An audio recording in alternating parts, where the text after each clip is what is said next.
Yeah, welcome back to Microeconomics YouTube channel. My name is Godwin. We've been looking at economic development, economic growth and development lately, and in the preceding class, the class before this particular one, we were talking about developing countries, okay? And then we stopped at the point that I said we're going to continue the class, in another video. So this video is going to conclude, discussion on developing economies, right? So as a recap, developing countries are countries that have passed the stage of um, no development. You can't call them undeveloped countries and you can't call them developed countries. So they are countries in transition. So they are moving away from being not developed and they are moving towards being developed or seriously developed or stuff like that. Okay, so in today's video we'll be talking about challenges of developing countries. Don't worry about anything on the board.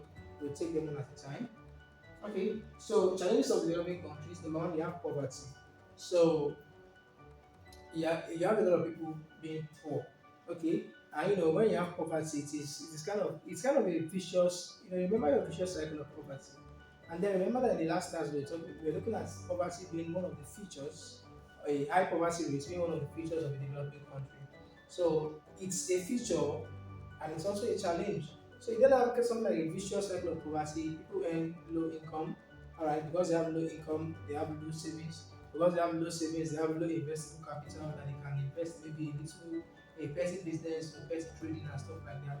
And because they have that, so they have low income again, and things continues like that. You understand? So it takes a significant effort to break that vicious cycle of poverty, to break it free, to break away from it, right? So you have a lot of people poor in a typical developing country. All right. Then we also have inadequate infrastructure, the schools that children need, the hospitals, the clinics. Even if you don't have a big hospital, at least have a big community clinic. So you may not even have that. You may have to travel a long distances to be able to get a clinic. And by the time you get there, even the drugs you want may not be available. And then the doctor may not even be on site. Right? So those are issues. Those are some of the things that you find in a developing country. All right. And then also limited access to education. Obviously, I don't know if you've read anything about countries or places where children learn under trees, right? They don't have classrooms. Somebody volunteers to take them, not a professional teacher anyway, volunteers to take them, and they stay under the tree. So if rain should be falling now, there is nothing like schooling for that particular period of time. When I was undergoing my service year, the community school, the school in my community, the community primary school, when we went there, I must have felt really bad. You understand? It was just like it was a very small building that had to be taking care of nursery to primary six classes. So they had to divide. There was a way to divide the classes. It was just not conducive. But human beings are not supposed to be in that kind of a place, and just that was what they were managing. That was the only, uh, um, I think that was the NYSC primary school. All right, in that particular area, it's not enough, for it's not enough, for the students that are really it's not enough to take away primary education of children in that environment, and it's not conducive. It's just not in good shape, right? So that's what I can say. I can remember, the place graphically. I wish I could just depict it, and you're going to see what I'm trying to say. So you have issues like that. People don't. The educational infrastructures are not there, and even when they are there, they may not be able to access them. Like the one I'm talking about now. So sometimes you see people coming from very far communities to come and attend the only school that you have. So that school might be the only one that is providing education to like maybe 4 or 5 communities. The distance that some people have to cover to get to that school, may discourage them or may discourage the parents from sending their children across. They just go and farm. And they will just go and learn trading from plan. So you will never actually get any kind of formal education. And the same thing is healthcare. So you don't have enough hospitals, and even the ones you have, they might be far from where you are living. And if you eventually get there, you'll be told that there are no drugs. Understand? The place where I serve now, there was no hospital, not at all. And it's a very big community, no hospital. So the ones that you could see, their clinic that was established by a fellowship. You understand? It was, in fact, it was when it was during my stay there that it was commissioned. Then there was one other community clinic that was being renovated, somewhere. But as at the time I was leaving the place, it was still not properly functioning, you know. And before you can get another health center, in fact, it's just far. So you have people doing self. You have I don't know if I should call them quack doctors, not quack doctors really, but they are not, maybe they are not enough. Kind of their expertise is not enough. So they just do all of these basic things, malaria, typhoid, and stuff like that. So if you have more serious issues, you may not be able to get treatment until you travel several kilometers. So those are some things that you see. Then you have political instability and corruption. So where you might have the military coming in to usurp civilian rule and stuff. Today, fight tomorrow. This person is the president today. This person is the head of state tomorrow. You can't really do anything long term plan. You can't do any form of long term planning. Why? Because you don't know where chaos might just break forth. You don't know where riots can break forth in any place because of people are supporting a particular candidate or not. So like you have, and in fact it might even be, don't let me say war. There might even be war. You understand? There might be war. Maybe in countries like Somalia, Afghanistan, stuff like that. So there might be war in those places. All of these things lead to political instability. You don't know who is who. You don't just There's no peace in the land. Right. So then the next one you also have corruption. Okay. Then you have weak institutions that have corruption. Okay, so here somebody has stolen money, right? Now, what do you do about it? The person has stolen 10 million naira. So what do you do about it? You take the case to court. So by the time you get to the court, you eventually figure that the politician has bought the judges. The politician has technically bought the court. So you can see, eventually might see the person who stole money walking away free at the end of the day. Or maybe the court might give a judgment that he should pay 500,000 naira. Okay, someone stole 10 million naira and you ask the person to pay 500,000 naira. So when the person pays it, the person becomes free. That makes corruption a very profitable business because I steal something of 10 million naira and you're asking me to bring just 500,000 naira. So what's that? Is that not like how many percent of what I stole? Right? I think is that only like what's 10%? 10% of 10 million, that's 1 million, right? So now I'm not even bringing 10%, I'm bringing 500,000. Like, that's like, like 5% or something, okay, of what I stole, which is wonderful, it's great, right? So people will keep stealing. Now, because the institutions that are supposed to apprehend them, and convict them for their crimes, they are weak. You understand? They are weak. So we have things like that. People engaging in shady practices and they are working freely in the society. Nothing is happening to them, right? So then we also have the issue of dumping. So if you remember dumping from your primary school, from your secondary school, your high school and whatever. Okay, dumping is where um, developed countries, send or sell some of their products in another country at a price that is lesser than what they are selling those products in their own country. So let's say you have country A that is developed and you have country B that is developing. So country A produces car. So it's then and a car costs 50 maybe $10,000 in country A. So country A sells the car to country B for $2,000. And so that's dumping. You understand? So it's selling it here at a price that is lesser than the price it's selling it in its own country. So now the issue here is how does this affect the developing country? Why is it a problem? It's a problem because it affects the manufacturing industry. It affects the manufacturing sector of the developing country.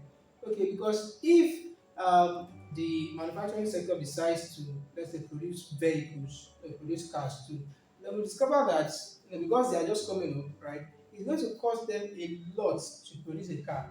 So by the time they eventually produce a car, the price that they may be able to sell it profitably, or maybe to even break even, might be, let's say, $11,000, right? So, and here you have, countries that have been well developed, that have been enjoying economies of scale, selling cars that are probably more or are likely going to be more sophisticated than the one that you are, because you are just starting out. Okay, are probably going to be more sophisticated than what you are, producing, and you can based on price, you can't compete. So that means dumping is not going to allow your manufacturing industry to grow. Okay, I'm talking about developing countries now. So in as long as the developed countries are selling products at prices that are far below what they sell them in their own countries, your manufacturing industry, the manufacturing industry of the developing countries is likely not going to grow, right?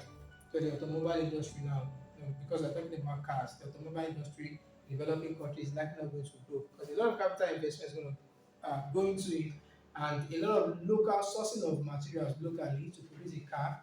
You understand? And you likely are not going to enjoy economies of scale at the beginning because they are just starting out.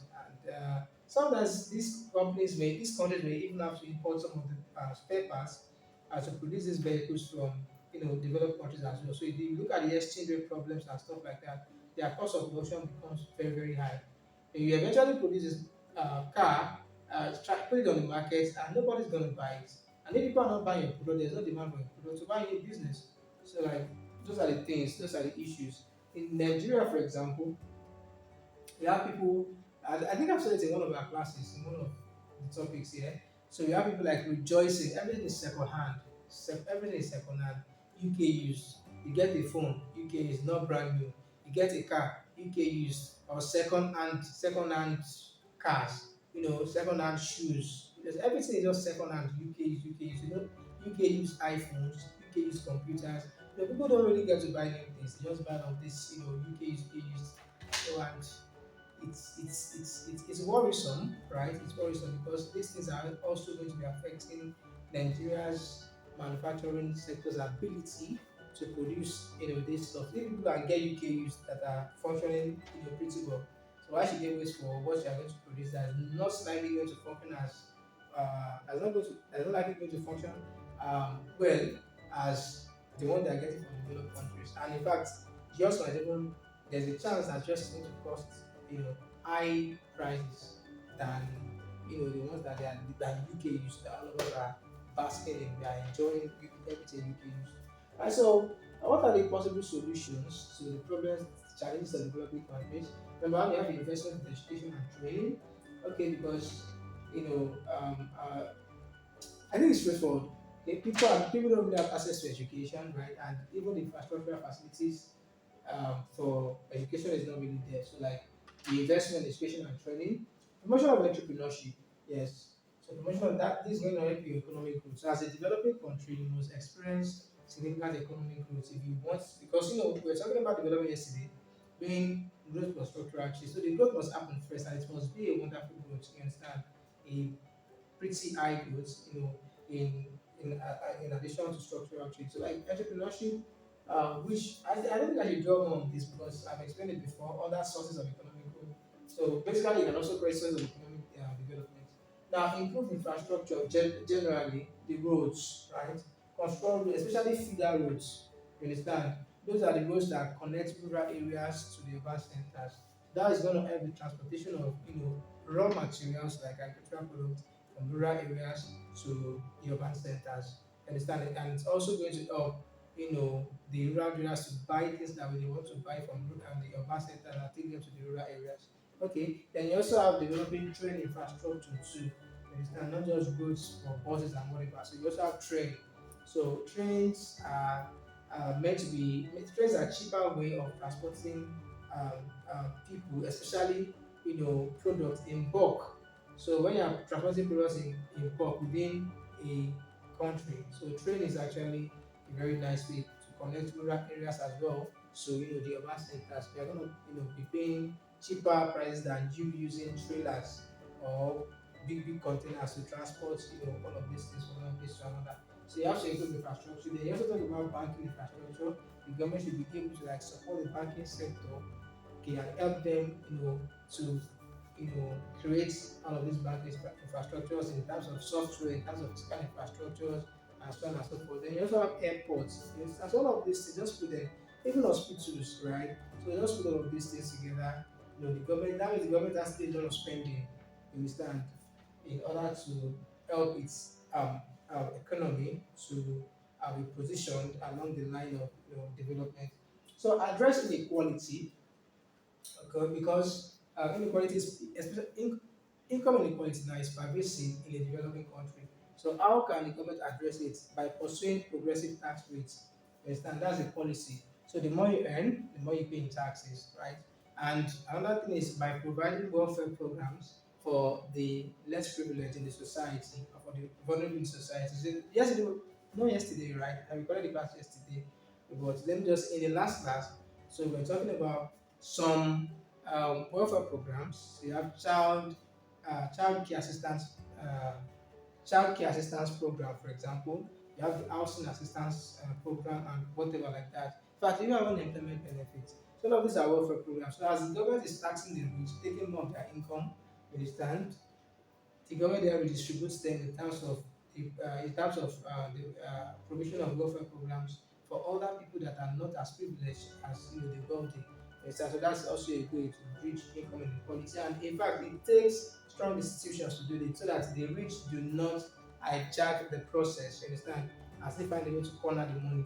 Okay. And another thing is that there should be strong tax collection or tax administration institutions as well, so that they are able to collect the appropriate amount of taxes from each person, you understand, and so on and so forth. Okay, you also have encourage foreign investment. So how do you encourage foreign investment is by providing an enabling environment that makes foreign investors confident in setting up their businesses in your country. And why are you doing that? You are doing that because it speeds up economic growth. Understand?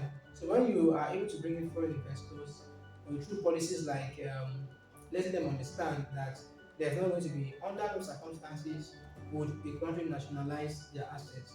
I believe you know what nationalization is, when the government forcefully takes over a privately owned company.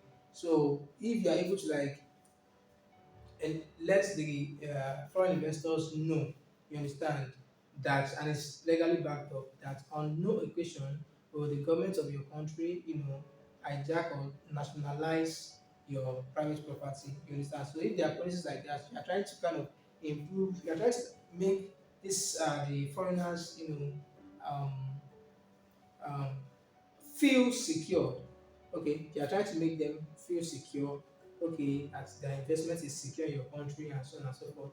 Then you also have tax breaks as they are coming to your country because they'll be engaging in the production of goods and services. They'll be engaging in the employment of people. They'll be contributing to your GDP in a positive way. They'll be bringing in technology expertise from their own countries and whatever like that. So like you encourage tax breaks. Okay, so you don't pay taxes for maybe a particular period of time, or maybe low tax rates, you understand, than what their countries are probably charging them. You understand? Or than what their countries would have charged them if they were to establish their businesses, in their native land. So just put and ensure that your country is also secure, not the one that people are not so sure they are going to be kidnapped today or bombed tomorrow. So all of just create an enabling environment to encourage investors to bring their money, okay, to bring their assets, to bring their expertise and technology into your country. So these are ways by which some of the challenges of the um, some challenges of developing countries can be overcome. All right. Now, there's something you have to note. I've written on the board already. Okay, it is if because obviously you guys are going to be writing our exams, the ones that are enrolled in MOD School of Economics. So if I were to ask you a question, and it will not be me, so if maybe one of us, an examiner, one of your teachers now, one of us just ask you a question in one of our monthly exams that recommend policies, um, that the government of a particular developing country can, take to um, make the economy develop, all right? Or to make the economy be among the top 10 or top 20 developed countries in whatever year. All right, and you want to talk about increase, you want to talk about maybe education, for example. So now I'm asking to recommend policies. That's the question. But in your policy recommendation, you have to start from somewhere. So you don't recommend policies as if you are a child. You don't recommend policies as if uh, you were still in secondary schools. So because in the government of your country must have been doing some things. So you have to acknowledge those things, right? And if you want to tell them, if your policy recommendation is for them to do more, right? So you then continue. But first, you acknowledge what the government of your country has been doing and then continue. So you don't just write stuff in a vague manner. Okay, how should the government of Ghana, what policies can you recommend for the government of Ghana? All right, okay, to foster rapid economic development. So you're now saying the government of Ghana should invest more in education. That's point one. Then point two, the government, no, no, no, that's not what I want. Like that's not okay, right? So you are a student, you are in the university, so you should be deeper than that. And so, for example, I want to talk about education. Okay, we know that, or we've seen that there is poor access to education in a typical developing country. So how do we talk about funding education? So taking Nigeria for example, so in Nigeria's 2021 budget, okay, so I'm talking about funding education now. So in Nigeria's 2021 budget, the budgetary allocation to education was 6.7%. Okay, and this budgetary allocation to education was meant to cover, okay, or was to cover primary education, secondary education, tertiary education. Just 6.5% of the budget was covered these three levels: primary education, secondary education, and tertiary education. It's not even stopping there. Now it also covers teachers training and development. So that's the cost of teachers training and development, and then cost of research and development, cost of R&D.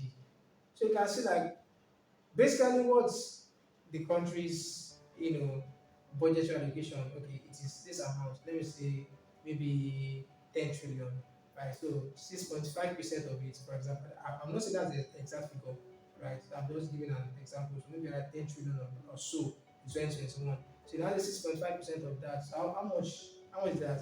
So and that is what you have to spend on education, you know, throughout that year, like covering everything that is, hovering around education. Like that amount is small. You understand?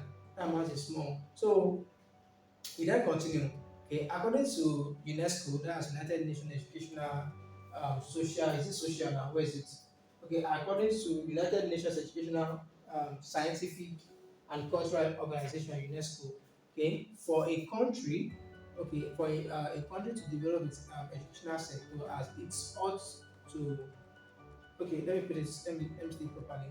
According to United Nations Educational, Scientific, and Cultural Organization, right? So a country should allocate 15 to 20% of its annual budget to developing the educational sector, so that the educational sector will be what it ought to be, or so that people will be able to get quality education. All right. So as a result of this, I recommend that the government should increase, its budgetary allocation to educational sector on an annual basis. So like that's cool. So now you've acknowledged that the government of Nigeria, for example, has been doing something. So the government has been, allocating maybe about 6.5%, or you can just take an average value. Yeah, I'm talking about budgetary allocation to education. There might be other things that you want to talk about. So yes, might be maybe I don't know, maybe provision of textbooks, free books, or training of teachers. So if I'm talking about training of teachers now, have they trained teachers before? Right? So we talk about that briefly, and then on that premise, we recommend a policy. Alright, have they given out textbooks before? So how many did they give out? What can they do better this time around? So you understand that kind of a thing. So let me just read out what I have here. Funding education, okay, as a policy recommendation, okay, to help a country or to help Nigeria now, okay, or to position Nigeria towards, a faster economic development, or to position Nigeria towards economic development, or to position Nigeria towards better economic development.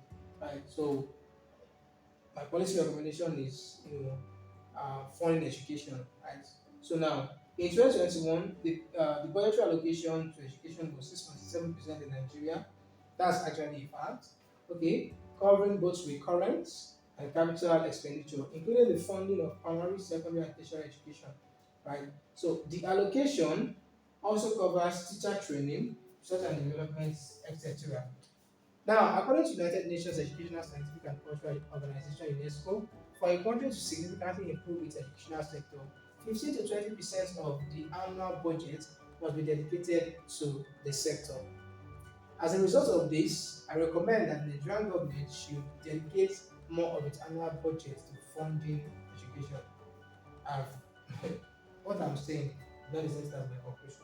And in terms of being the exact quote, but that's just the point. So you get, so now this is complete.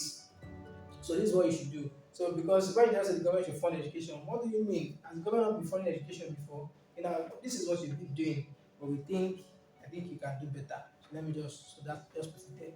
Right. So if you're talking about security, what has the government done so far in terms of security? What just, you don't have to know many things, just one or two things, right? So what on that premise, what do you think the government can also do? You understand? So that is how I want to hear, because I want you to really know things about your country, to really know things about Nigeria. So not just talking in a vague manner, just overgeneralizing things. Know stuff that are happening in this country. Okay, or in whatever country that you belong to. Now you have an assignment, okay, and this assignment is going to be part of your assessment, your monthly assessment. So that means whatever month you see this class, okay, your exam, okay, for this particular course is going to be, it's not going to be 100% because there's a 20 marks assignment. So you would have gotten 20% of your total score from whatever you're going to write in this assignment. So the assignment is Nigeria is a developed country. Discuss. All right. Nigeria is a developed country. Discuss. I'm not supposed to give you hints, but I'll give you hints anyway. So what should you do? What's expected of you? So the hint is you have to identify the features of a developed country. So if Nigeria is a developed country, so identify the features of a developed country. Then pick at least one developed country. So you might pick maybe China, you might pick maybe Japan, you might pick maybe Singapore, Australia, whatever country you want to pick. So pick at least one developed country and statistically compare Nigeria with the countries you've chosen. Okay, you want to know Nigeria is also qualifies as a developed country. So number one, you have to identify features of a developed country. Then pick at least one developed country. Then when I say statistically, it's facts and figures. So statistically compare. So you are comparing with in relation to the features that you have in this place. Okay, you are comparing the two, maybe Nigeria and Australia, for example. So you are comparing Nigeria and Australia in terms of maybe education, in terms of, I'm already giving you it. Alright, then from whatever you've written, derive your conclusion. So your conclusion from whatever you've written now will be able to know if Nigeria is developed or not. Regardless of that, you should be able to like derive your conclusion, make inference from whatever you've written. So from whatever you've written, so now this is the 2023 video. Nigeria is maybe develop whatever. So the state of Nigeria's economic development now might be different from when you're going to be seeing this video. You understand? So that's just it. Now you have some other things that you take note of. Number one, you have to use verifiable data sources. So according to this organization, so you should not don't just go and according to your mom or dad, and just keep writing stuff, anyhow. Where you got your facts from, your data from, you have to let us know. It has to be a verifiable data source.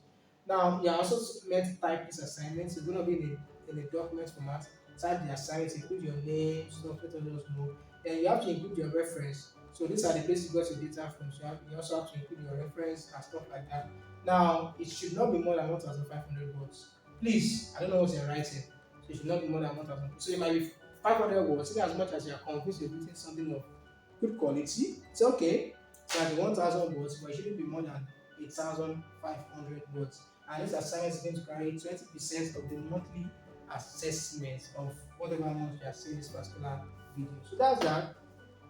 So we'll be talking about another topic in the next video. See you there. Thanks for watching. Bye.